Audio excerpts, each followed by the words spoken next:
लाहौल स्पीति के रह चुके विधायक रवि ठाकुर ने आज प्रेस वार्ता कराई, जिसमें उनके ऊपर लगाए गए आरोपों को क्लियर किया गया। मैंने कोई भी पैसा नहीं लिया है, ये झूठा आरोप है। पार्टी बदलना गलत नहीं, सब बदलते हैं। मैंने बदली तो मेरे ऊपर पैसा लेने का आरोप लगा दिया। ये बात उन्होंने प्रेस वार्ता के दौरान कही। लाहौल स्पीति हमारे 2 कैबिनेट मंत्री रहे, उन्होंने 3 बार पार्टियां बदली है। श्री देवी सिंह ने पार्टी बदली है, क्या उन्होंने भी 50-50 करोड़ रुपए लिए? उन्होंने कहा कांग्रेस पार्टी जो आरोप लगा रही है वो दरअसल बीजेपी पार्टी के ऊपर लगा रही है। मेरा पूरा जीवन कांग्रेस पार्टी में काम करते निकल गया। जब सरकार काम नहीं करेंगी तो लाहौल स्पीति में हम कैसे कार्य करेंगे? मैं उनसे ये पूछना चाहता हूँ कि पार्टियां पूरे हिंदुस्तान में लोग बदलते हैं, अपना everyone has a right to improve his life and his people's right and the area, उसको आगे विकसित करने का सबके पास अधिकार है। तो ऐसा कोई नियम नहीं है कि आप पार्टी नहीं बदल सकते। और लाहौल स्पीति का आप देखें तो हमारे 2 कैबिनेट मंत्री रहे हैं और दोनों ने 3 पार्टियां बदली है। श्री देवी सिंह ठाकुर जी ने भी 3 बार उन्होंने अलग अलग मंच से चुनाव लड़ा है, उसी तरह से इन्होंने भी लड़ा है। तो इसका मतलब ये हुआ कि उन्होंने भी 150 करोड़ लिए हैं क्या? अगर वो कुछ कार्य करते हैं तो क्या और भी उसी तरह का करे? एक तो उनके खिलाफ मैं बात करूंगा कि मानहानि इज्जत का मुकदमा होना चाहिए। इस तरह से ये आरोप मेरे ऊपर नहीं है, ये आरोप मैं समझता हूँ भारतीय जनता पार्टी के ऊपर है कि इन्होंने 50-50 करोड़ दिए। दूसरा ये भी कह रहे थे वो कि आप भ्रष्टाचारियों को टिकट दे रहे हैं, ये भी उनका आरोप था। मैंने सुना वक्तव्य इसमें बैद में, तो इसके खिलाफ भी उनके विरुद्ध कार्रवाई होनी चाहिए। मैं ये चाहता हूँ उनकी जो समिति बनी होगी जरूर जो निर्णय लेती है ये, और कांग्रेस पार्टी के टिकट से भी मैं चुनाव लड़ूंगा, ये भी उन्होंने वक्तव्य में कहा। तो ये भारतीय जनता पार्टी की जो समिति है, जो अनुशासन समिति है, मैं चाहूंगा कि वो उनसे गुजारिश करूंगा कि उनके विरुद्ध जो भी कार्रवाई बनती है वो करे नियम अनुसार। धन्यवाद।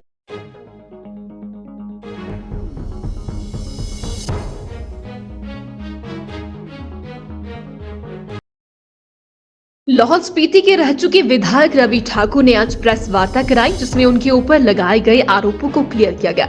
मैंने कोई भी पैसा नहीं लिया है, ये झूठा आरोप है। पार्टी बदलना गलत नहीं, सब बदलते हैं। मैंने बदली तो मेरे ऊपर पैसा लेने का आरोप लगा दिया। ये बात उन्होंने प्रेस वार्ता के दौरान कही। लाहौल स्पीति हमारे 2 कैबिनेट मंत्री रहे, उन्होंने 3 बार पार्टियां बदली है। श्री देवी सिंह ने पार्टी बदली है, क्या उन्होंने भी 50-50 करोड़ रुपए लिए? उन्होंने कहा कांग्रेस पार्टी जो आरोप लगा रही है वो दरअसल बीजेपी पार्टी के ऊपर लगा रही है। मेरा पूरा जीवन कांग्रेस पार्टी में काम करते निकल गया। जब सरकार काम नहीं करेंगी तो लाहौल स्पीति में हम कैसे कार्य करेंगे?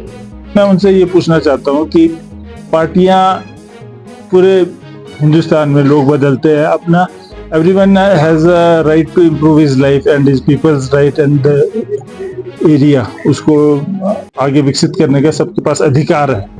तो ऐसा कोई नियम नहीं है कि आप पार्टी नहीं बदल सकते।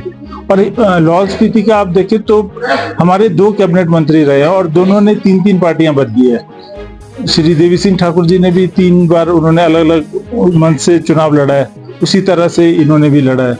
तो इसका मतलब ये हुआ कि उन्होंने भी 150 करोड़ लिए हैं क्या? अगर वो कुछ कार्य करते हैं तो क्या और भी उसी तरह का करे? एक तो उनके खिलाफ मैं बात करूंगा कि मानहानि इज्जत का मुकदमा होना चाहिए। इस तरह से ये आरोप मेरे ऊपर नहीं है, ये आरोप मैं समझता हूँ भारतीय जनता पार्टी के ऊपर है कि इन्होंने 50-50 करोड़ दिए। दूसरा ये भी कह रहे थे वो कि आप भ्रष्टाचारियों को टिकट दे रहे हैं, ये भी उनका आरोप था। मैंने सुना वक्तव्य इसमें बैद में, तो इसके खिलाफ भी उनके विरुद्ध कार्रवाई होनी चाहिए। मैं ये चाहता हूँ उनकी जो समिति बनी होगी जरूर जो निर्णय लेती है ये, और कांग्रेस पार्टी के टिकट से भी मैं चुनाव लड़ूंगा, ये भी उन्होंने वक्तव्य में कहा। तो ये भारतीय जनता पार्टी की जो समिति है, जो अनुशासन समिति है, मैं चाहूंगा कि वो उनसे गुजारिश करूंगा कि उनके विरुद्ध जो भी कार्रवाई बनती है वो करे नियम अनुसार। धन्यवाद।